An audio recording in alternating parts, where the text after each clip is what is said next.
6.25 전쟁 이후 한국의 상황을 사실적으로 그렸던 영화 감독 가운데 김기영 감독을 빼놓으면 할 말이 없을 것입니다. 특히 1960년작 한여는 치밀한 연출과 색다른 소재로 이례적인 흥행을 기록하고 스릴러 장르의 교과서가 된 걸작이자 김기영 감독을 마성의 작가라 부르게 된 작품입니다. 사실 기이한 작품이면서 동시에 수작인 영화는 흔치 않는데 한국 영화사 전체를 통틀어 하려는 나홍진 감독의 곡성과 더불어 최고의 괴수작입니다. 프랑스 최고 권위의 영화 잡지 카이의 뒤 시네마의 편집장인 장미실 프로동은 물론 미국의 마틴 스콜세지 감독 등의 찬사를 받았으며 특히 스콜세지 감독이 이끄는 세계영화재단의 첫 번째 디지털 복원 작품이 바로 한여입니다. 따라서 2007년 한국영상자료원이 디지털 복원한 원작 한여가 2008년 칸 영화제를 통해 공개되었을 때 칸은 엄청난 찬사를 이 영화에 보냈습니다. 1960년대는 6.25 전쟁의 피해를 극복하고 한국 경제 성장의 초석을 다진 시기입니다. 이때 중산층이라는 계급이 처음 등장합니다.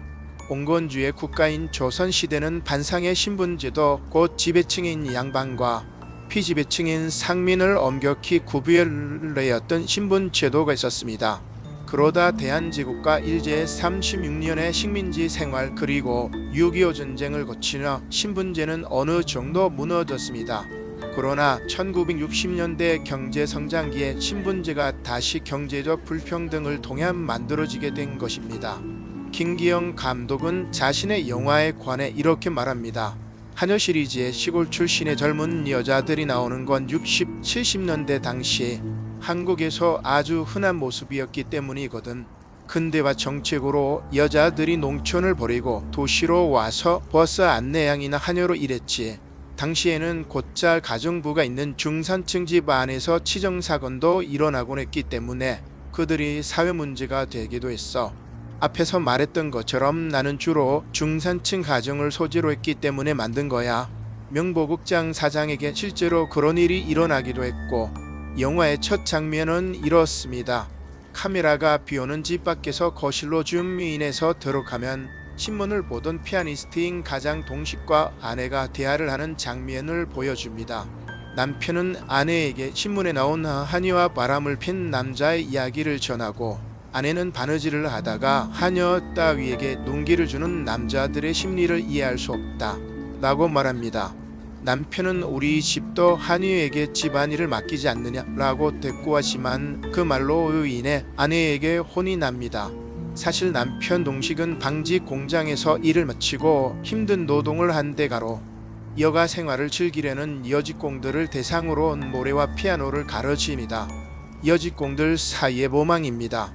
그러던 어느 날 한 여직공이 피아노 건반 안에 연애 편지를 넣어뒀는데 동식은 이 일을 사감에게 말해 그 여직공이 정지 처분을 당하도록 만듭니다. 그리고 이 여공은 나중에 자살하게 됩니다.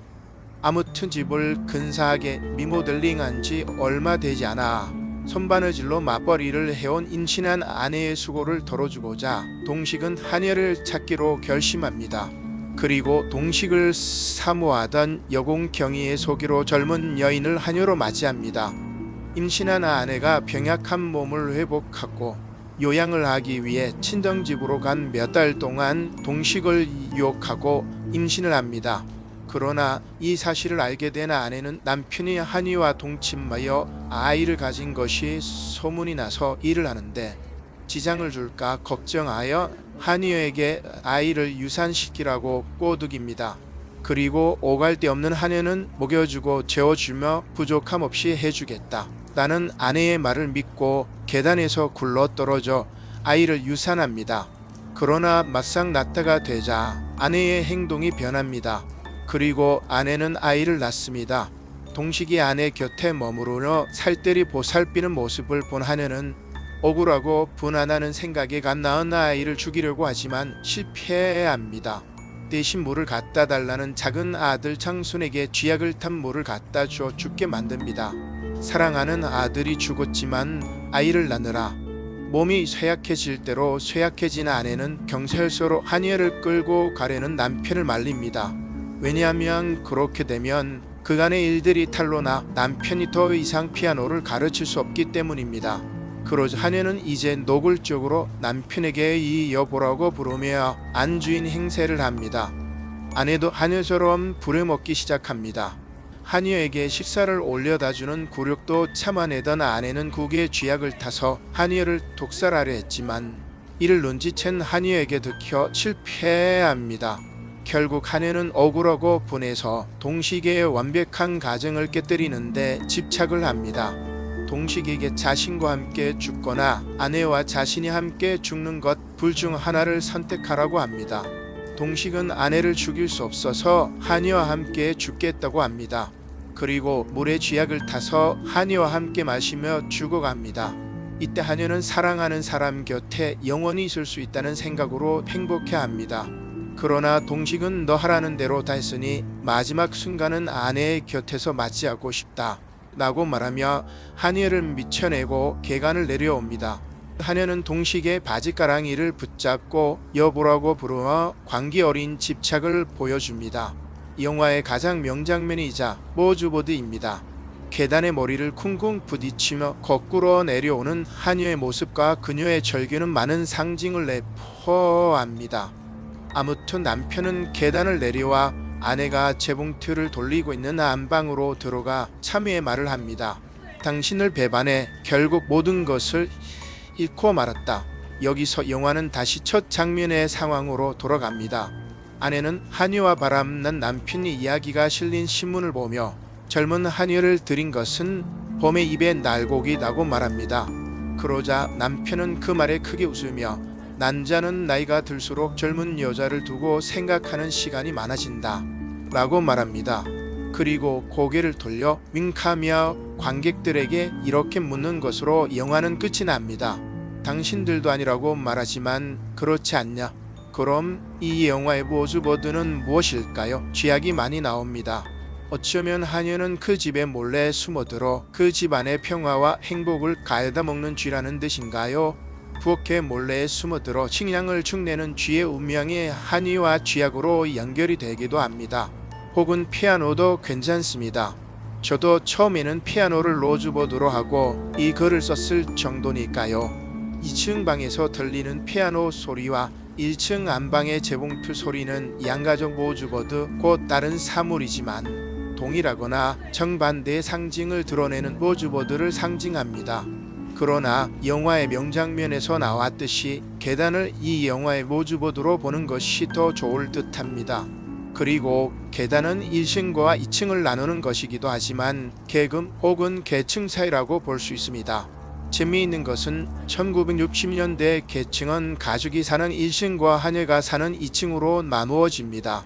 부부와 하녀 사이의 권력투쟁, 아들의 사망, 하녀의 죽음 등 모든 사건이 이 계단에서 이루어집니다.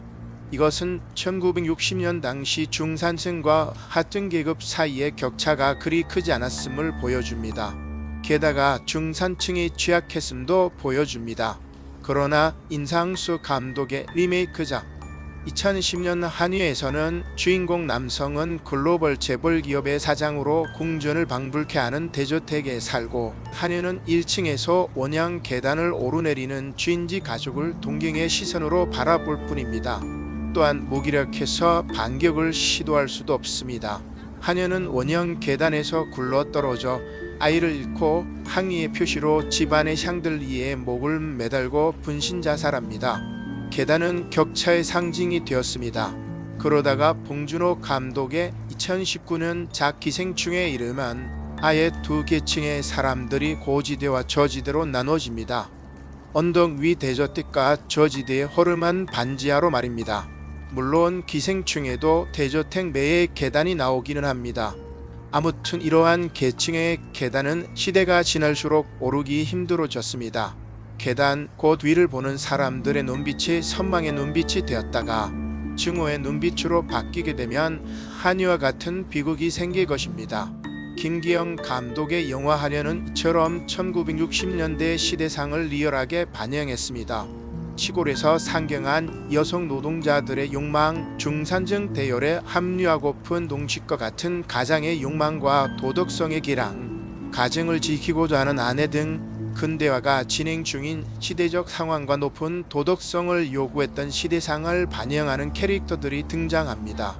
게다가 당시 늘어나는 복층 구조의 현대식 가옥이 배경이 되었으며 이러한 가옥 내부에서 벌어지는 밀실 공포라는 독특한 공간적 설정은 김기영 감독이 왜 마성의 작가인지를 잘 보여줍니다.